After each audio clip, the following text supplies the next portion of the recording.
Hello crocheters, my name is Valerie and today we are going to be talking about the final baby dragon and maybe some other things, but that's kind of the most important thing. Other things we can address really quick. Why am I wearing my husband's hat? Because as of this recording, it is Halloween and I have some really crazy hair back here for part of my Halloween costume, and it's kind of distracting. And I also couldn't find my normal pink hat, so I'm wearing his, which is a little more rough and tumble looking. Other things we can quickly address. If it looks like I've been crying, I have. This pregnancy has been rough, and the emotions have just been like all over the place. So I'm fine, just very pregnant, and actually going to our Halloween party as Fat Thor because I've got the pregnancy belly for it. So yeah. Anyway, that is all beside the point. The original point we're going to talk about is the baby dragon. So last time I talked to you guys about it, I had some things that I wanted to change, and I'll bring those up again really quick. But I don't know, maybe in keeping with some of the gory nature of Halloween, I was on a time crunch. Didn't have a lot of time to work on this, working on the dragon pattern this last week. And so I started making the head, and I got the eyes made and the horns made and the, like the side fringe horn things made. And I was just starting to sew them on when I was like, I don't have time to sew all of this on. There's a perfectly good dragon head on that other one that I finished first. I'm just taking that off and putting it on the one that I'm making because I don't have time. So I'm going to show you the headless version of the before dragon. So this is what it looks like. And the things that I didn't like about this version, yeah, sorry, it's a little bit disturbing to have it not have a head. It is going to have a head. Again, because I have all this stuff made, I just haven't had time to assemble it. It's been time crunchy, as I was saying. I didn't like how we kind of got this bump out here that made it look a little bit hippie. I didn't love the feet because, excuse me, and you can see that I only did claws on one half, not the other. They didn't really look like dragon feet, but I was really struggling with them. And I had things I needed to change about the tail because this is not actually how the pattern for the tail turned out. I did some post shaping to make it work. And I wasn't sure on the belly plate. So those were things that, like going forward, I knew I needed to work on or change. And so let me switch hands here. So this is what we've got, right? So there we go. So this is the exact same dragon head taken off of the other one. The wings are still the same. The arms are still the same. I ended up not going with a belly plate here. Mostly because I am not very good at crocheting where you crochet in lines, where you switch back and forth and back and forth. Mine just look really bad. And it felt a little bit like the orange was bold enough that it was maybe a little bit distracting from the rest of the pattern. So I just decided for this one not to go for it. It's one of those things that, like, if you want to freehand a belly plate for yours and sew it on, like, I think that would be marvelous.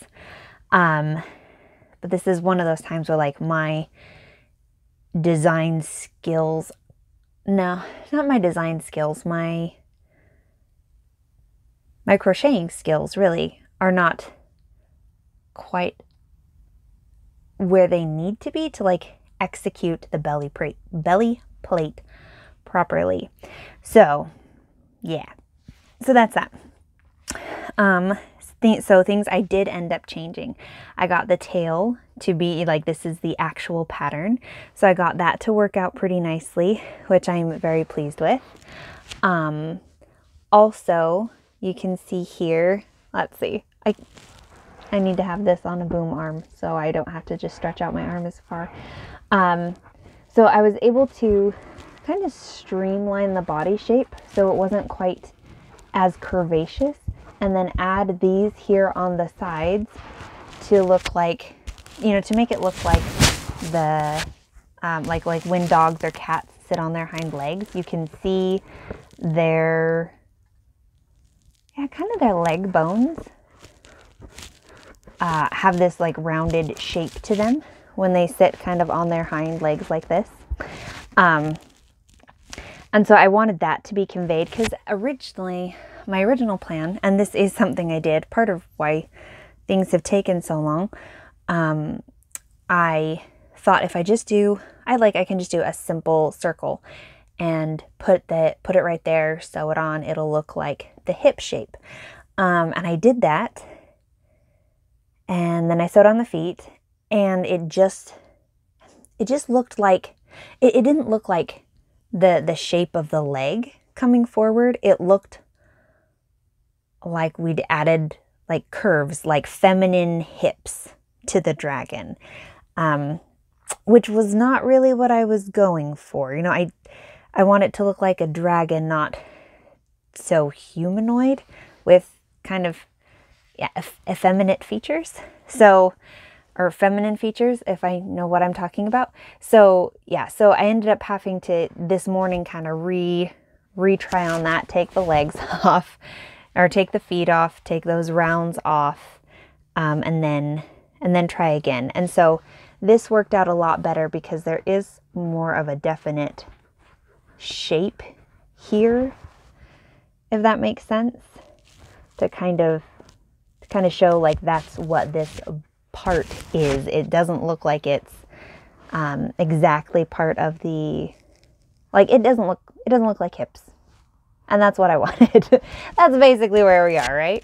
So this right here is our baby dragon, and I am, because my arm is just like not quite long enough, I'm having a little bit of a hard time getting all of him here in the frame. So yeah, so I'm pretty darn pleased with this. Now I have to, you know, sit down and write up the pattern. I have been working on that while it's been coming together, but as I just told you, like there have been changes that I've been making kind of last minute here, so those need to be incorporated and all of that. But really, for the most part, like I'm happy with this pattern and how it's come out. There are some things like on the big dragon that I hope to be able to incorporate. Like things that this is maybe missing. First off, you know, we talked about the belly plate. I do like the idea of a color change here. And so that could be perceived as something that's like maybe missing from it looking like exactly like a dragon. It does not have a row of spikes, you know, from the head down the back onto the tail.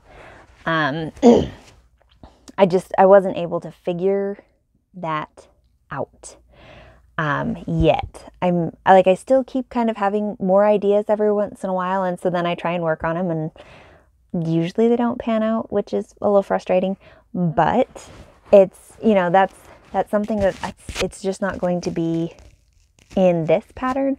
But hopefully, as I keep working on like that bigger dragon pattern, which doesn't have a date for releasing, because yeah, it's just in the whip bin along with a couple other projects. You know, like that's something that I do want to figure out, because I feel like that just kind of adds to the dragon like aesthetic of these animals, or of these amigurumi. So yeah, that's where we are. This is our dragon, our baby dragon, and this is going to be the December pattern. So it's exciting. I think it's exciting. Yeah, anyway, let me know what you guys think about it. What color are you going to make your dragon? I obviously did mine in red. I think, if I remember right, the red color is Bernat Blanket Yarn Crimson. And then the orange is actually a color that they've discontinued. And it is, I think it was called Carrot. I bought the yarn for this, not understanding, not realizing that the reason why it was on a super sale was because they were discontinuing these the colors. So this one actually may have been like their Brights collection, like Race Car Red or something like that. But Crimson is so similar that if you want to also make a red dragon, you can certainly find the color for it. So anyway, that's it. That's it for us today on the dragon. For those who are watching this when it is Halloween, happy Halloween. For those who are watching this when it comes out later, I hope you're just having a great day. And staying safe and all that. And yep, I think that's it. So we're going to wrap it up. Hope you guys are well. And until I talk to you next, take care.